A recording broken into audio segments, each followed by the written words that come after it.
𝕲𝖉𝖉𝖊𝖘𝖘𝖊𝖘 and 𝕲𝖔𝖉𝖉𝖊𝖘.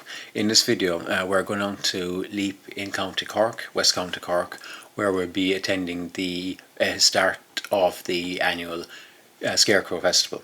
Now, the Scarecrow Festival started in 2015, which was mainly a family-orientated event. This year, they decided to add elements of true song, where they did a gallery based on the Irish sovereign goddesses of the Book of Invasions. Now, from 𝕲𝖆𝖑𝖑𝖊𝖘 to 𝕲𝖑𝖑𝖑 to 𝕲𝖔𝖉𝖉𝖊𝖘 to 𝕲𝖃𝑒𝑖𝑛 to 𝕲𝑔𝖉𝖉𝖊𝖘, and so on and so forth. You get to see various photographs here in which Ruth Ann Sheahan, the photographer of the area, she got local people and they went out to various locations all around the surrounding area in West Cork that surround Leap itself.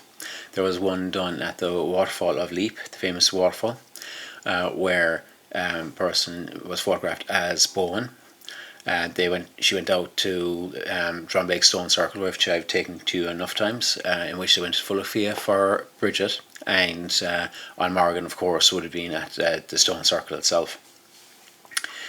Now, as we go through the video, you'll be taken on a tour around it, and you get to see the various photographs. And at the end of the video, after the word by Ruth Ann herself, you will get to see the actual writing, which you'll be better off to pause if you want to read them, and you get to see the photographs themselves. I tried my best with it, but there was a lot of glare from the lights, and I had no way of actually diminishing the light.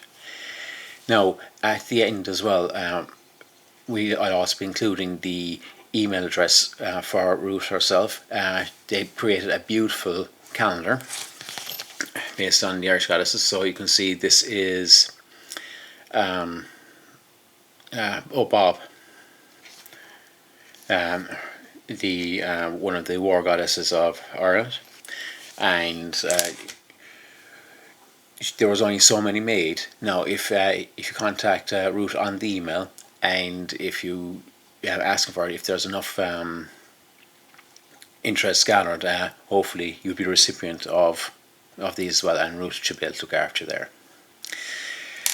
Now, 𝕲𝖉𝖉𝖊𝖘, and I hope you enjoy it.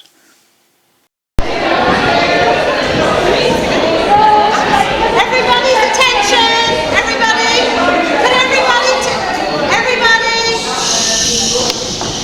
Hi everybody, my name is Ruth Ann Sheahan. I'm one of the organisers in the Scarecrow community.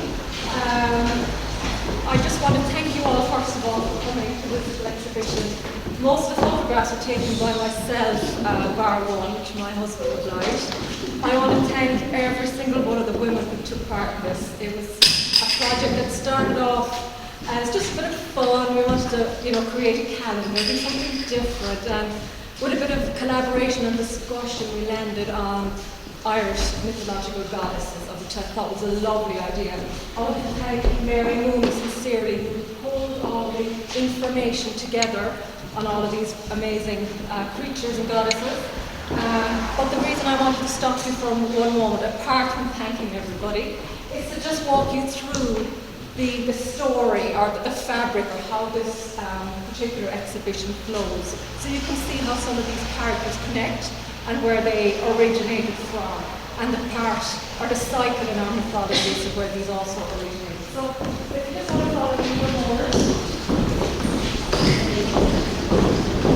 Our story begins with a clan called 𝕲𝖉𝖉𝖊𝖘, and really what 𝕲𝖉𝖉𝖊𝖘 means are the followers or worshippers of 𝕲𝖉𝖉. So 𝕲𝖉𝖉 was an extremely important goddess, pre-Celtic, so not quite Celtic. She is not just connected to Ireland, she's also got a lot of connections throughout Europe. She's very much like a mother goddess. You'll know that because there are a number of places named after, and particularly rivers. So for instance, the river Danube and the river Don are named after Danube. There's also a region in the Cork and Kerry Mountains that's named perhaps Anu, and sometimes she's called Anu or Anu. But here today we're just representing her under the name of 𝕲𝖉𝖉. So she's kind of central to the followers or the people within the 𝕲𝖉𝖉𝖊𝖘. It's believed and when I say it's believed, because we don't know everything, nothing was written, everything was folklore, or rather passed on orally, traditionally, when people, shared stories. So it's believed that they probably were here in Ireland somewhere around, 1700 BC. So that's a long time ago. They would have disappeared probably sometime, they say, around 1850 BC, when the 𝕲𝖉𝖉𝖊𝖘𝖘𝖊𝖘, a group from probably an area around Spain today, that would be probably the closest that you could describe it, came and eventually defeated the 𝕲𝖆𝖍𝖍𝖊𝖘. But just to introduce, so you've met Danu, so she's the central goddess. One of the very important sovereign goddesses.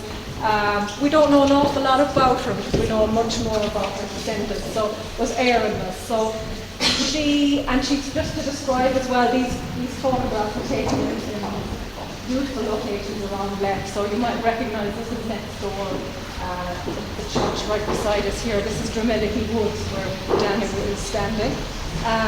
This lady, though, had 6 very important daughters. Okay, they were both grouped together as triple goddesses. So the first 3 here you see are 𝕲𝖉𝖉𝖊𝖘, 𝕲𝖍𝖍𝖊, and right down here. So those are considered sort of some of the patron goddesses of Ireland. And in fact, if you can see there, 𝕲𝖍𝖍 is named, or rather Ireland is named after 𝕲𝖍𝖍. So 𝕲𝖍𝖍 we know in Irish is 𝕲𝖍𝖍. So there's a lovely story behind how she ended up with the reason that Ireland became Ireland. I mentioned the 𝕲𝖉𝖍𝖊𝖘𝖘 there earlier on. It was led by a bard or a poet fighter named 𝕲𝖍𝖍𝖊𝖘.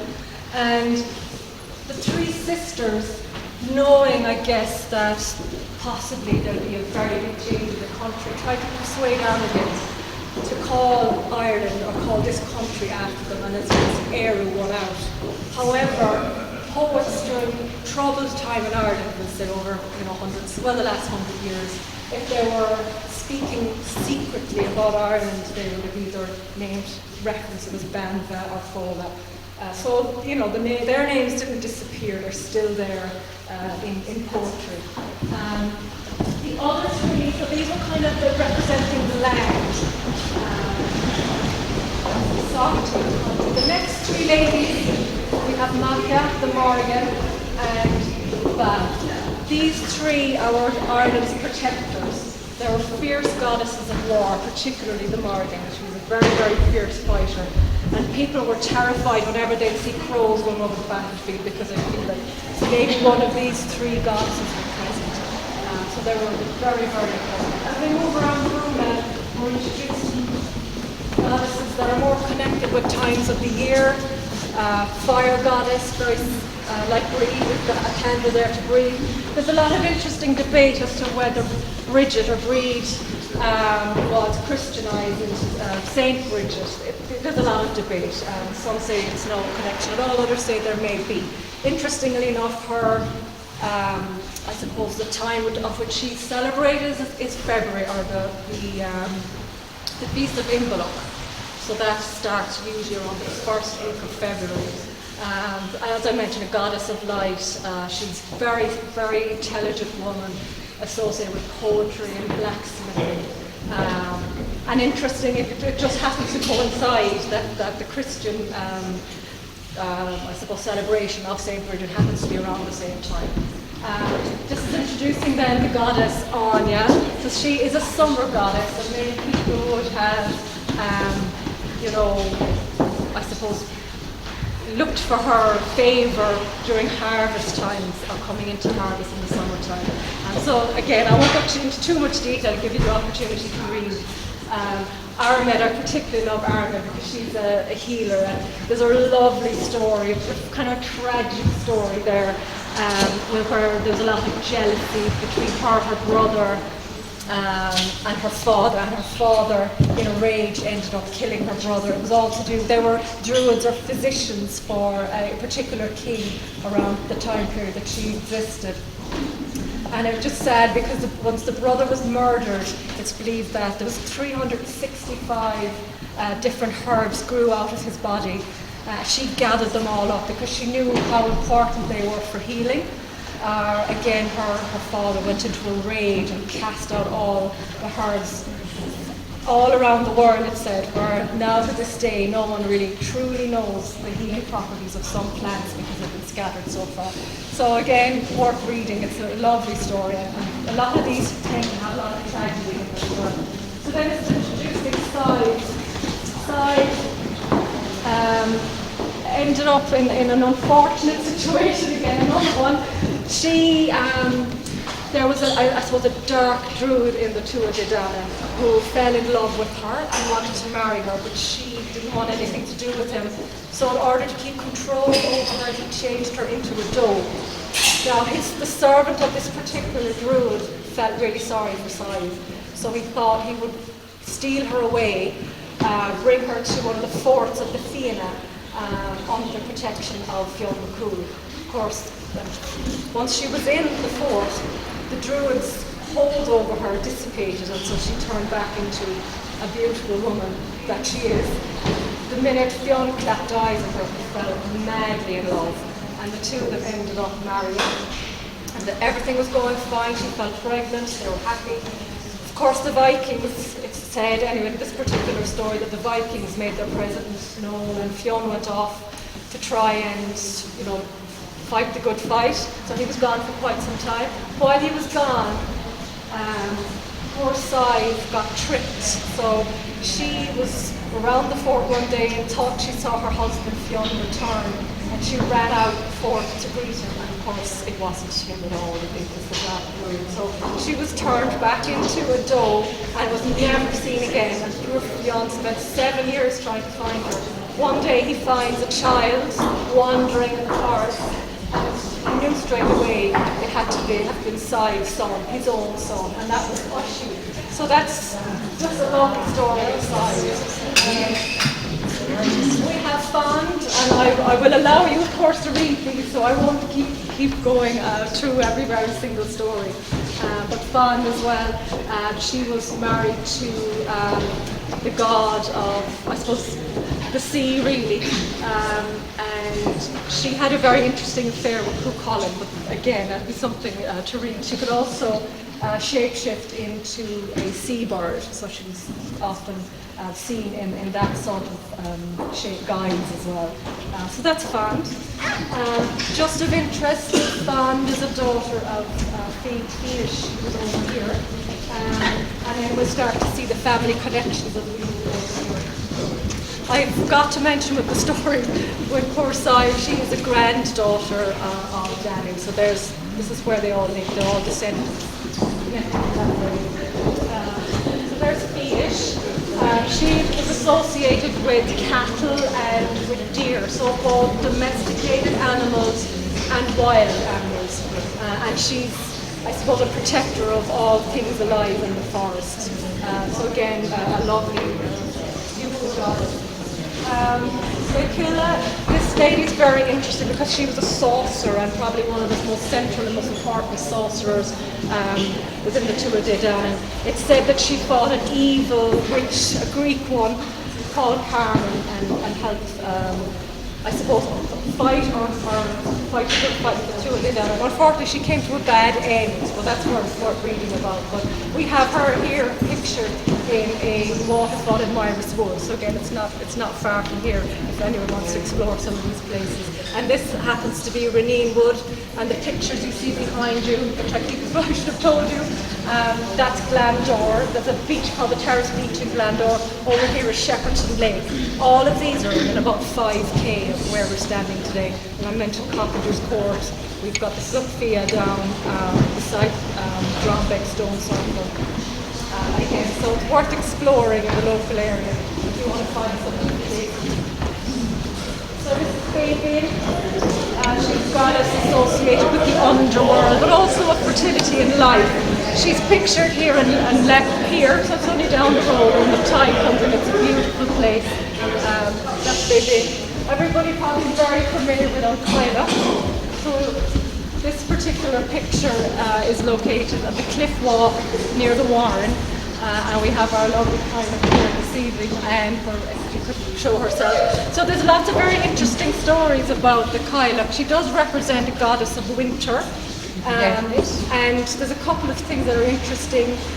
If she happens to be out and about after a certain point in spring, there's a good chance she's collecting firewood. If it's a good day, and that could mean that the weather or bad weather will be prolonged if she happens to get up and about. I can't remember. Do you remember, Anne? Is it? 1st of February. It's the 1st of February, isn't it? Yeah. So if it's a good day on the 1st of February and the 𝕲𝖑𝖊𝖊𝖘 wakes up and decides to get more firewood, it means that she's going to prolong the winter because she has the ability to keep the bad weather. So sometimes having bad weather for a little bit longer in February is seen as a good thing. It makes sure that she stays asleep. There's another story that she's responsible for the mountains and the kind of ruggedness around our coast. It's said that she cast out the mountains and the rocks and whatnot through her apron. So that's kind of a depiction of her both commanding the weather and also managing the countryside. So again, that's around the Warren Beach, not far from here. So there's a lovely story then about this goddess 𝕲𝖊𝖊𝖘. She ended up getting changed into a fly, but we've depicted her here as a butterfly. I'll let you read through it, but just wanted to highlight that this particular area as well is very close by. It's 𝕲𝖊𝖃's fort. It's not far from Roscarbery. Not many people know it, but the trees in there are extraordinary. It's magical, and you can still see the fort. Yeah. It's well worth a visit if anyone has never been there. And we're going to the end, but last but not least, as we say, this is 𝕲𝖊𝖊𝖘. There's again a really tragic, crazy story around 𝕲𝖊𝖊𝖘. Her husband had a very sacred well. And again, I'll let you read, but just to give you the background. She defied him. She wasn't supposed to go near it because the well contained knowledge, magic, and again, linked to the salmon you can see here. But what she ended up doing was she walked around the lake anti-clockwise a number of times, and it infuriated the water in the well. Sorry if I said lake. The water in the well, and surged up. And poor old 𝕲𝖊𝖊𝖘 was carried away. She lost an arm and a leg and an eye, and eventually got carried out to sea. So, as I said, these are very dramatic stories at times, but pictured here beautifully depicting 𝕲𝖊𝖊𝖘, our friend Janie, the Pink Lady. She is actually down the ravine, down the 𝕲𝖊𝑚oor. So, left is named after a priest who jumped over a ravine. His name is O'Donovan. And this is right down at the bottom. So often people don't realise that's right here in the middle of the village, and it's a beautiful place. And finally, I've got to bring you to our patron goddess of Cork, and particularly because she's got really, really strong connections with Glandore. So this is 𝕲𝖊𝖊𝖘. As you might imagine her looking out to sea, waiting for her lover to come back, only to be swept away to the underworld by the king of the sea in Ireland. So there's a little bit of detail on that, but it's very nice to think that we have our very own goddess just down the road from us in Glandore. So do read up a little bit more, and of course visit these places if you can. Thank you very much. Thank you very much. Again, I'm not an expert in any of this, but what this project allowed was to learn a little bit more, and hopefully I'm starting on a journey of discovering it, because it's fantastic. Our mythology is extraordinary. So enjoy. Thank you. Excuse me. We all had fun. He did all the work. I don't think that's what it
marvelous music, it's beautiful, it resonates, and you've got some spoken word, some local mythology stories that you get the opportunity to hear. So please do go next door. Yeah, and keep enjoying this very good. Thank you very much.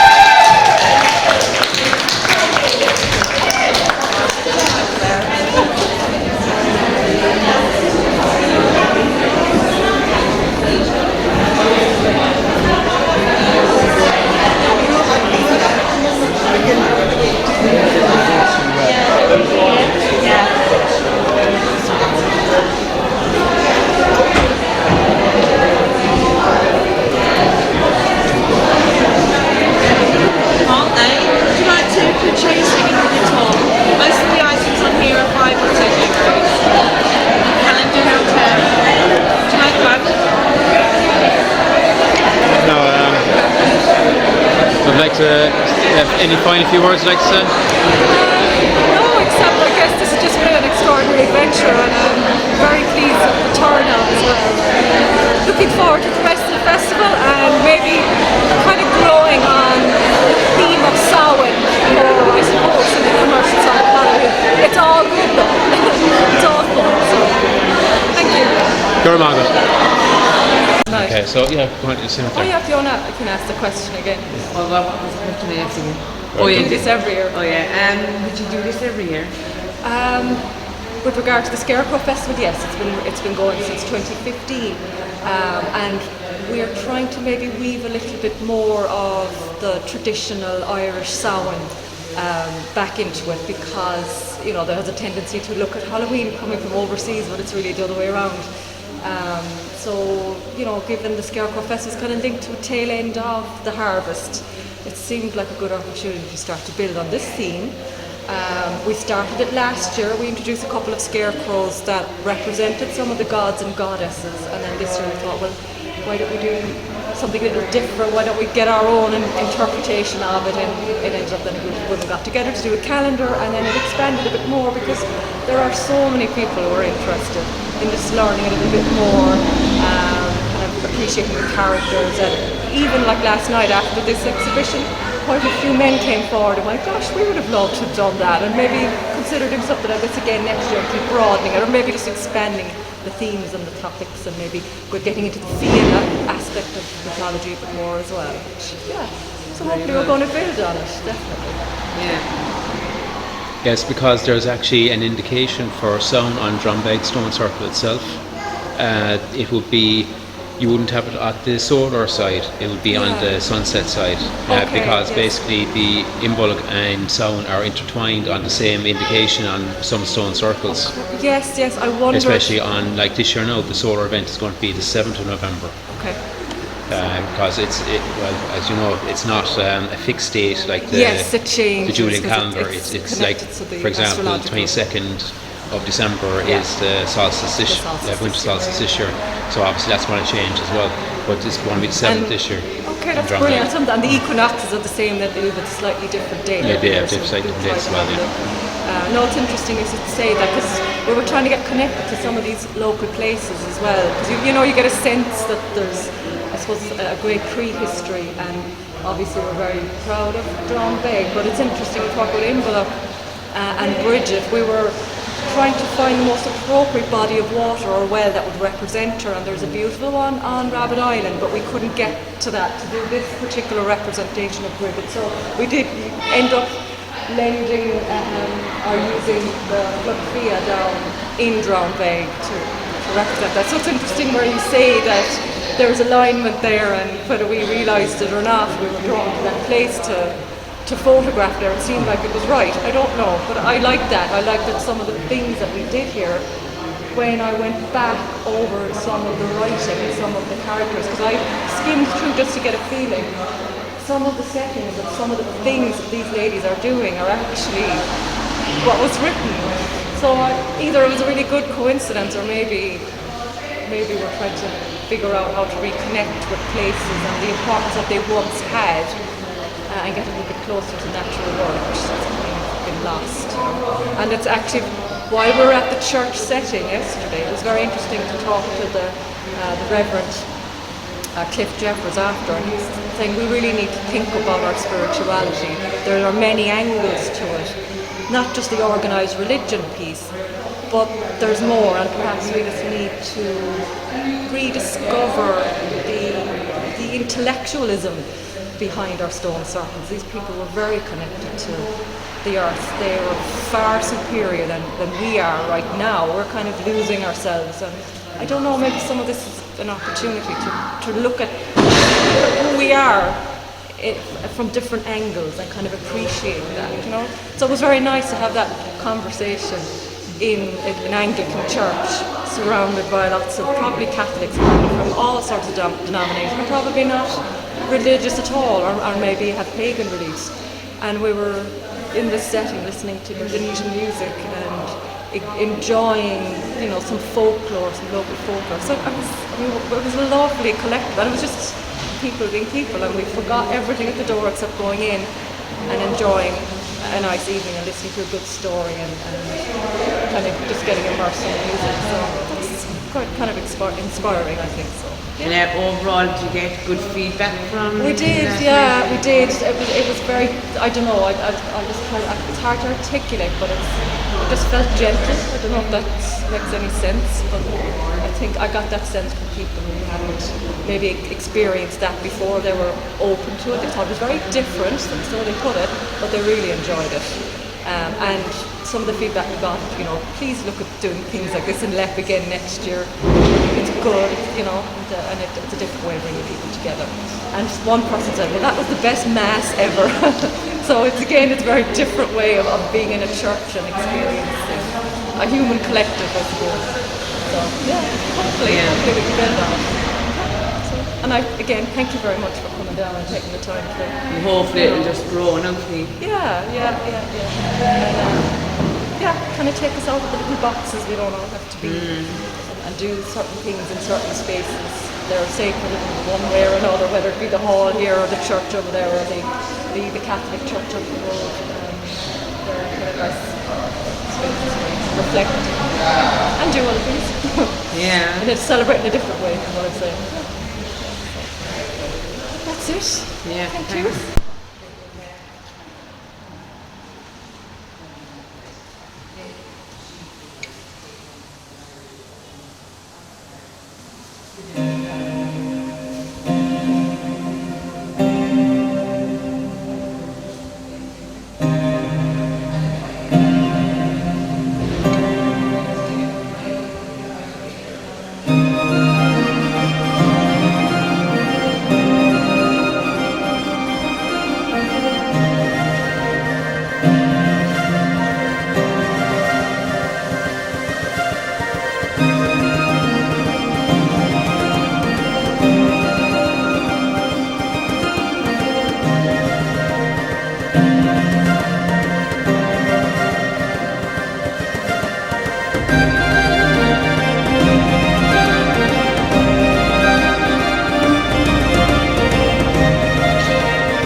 Música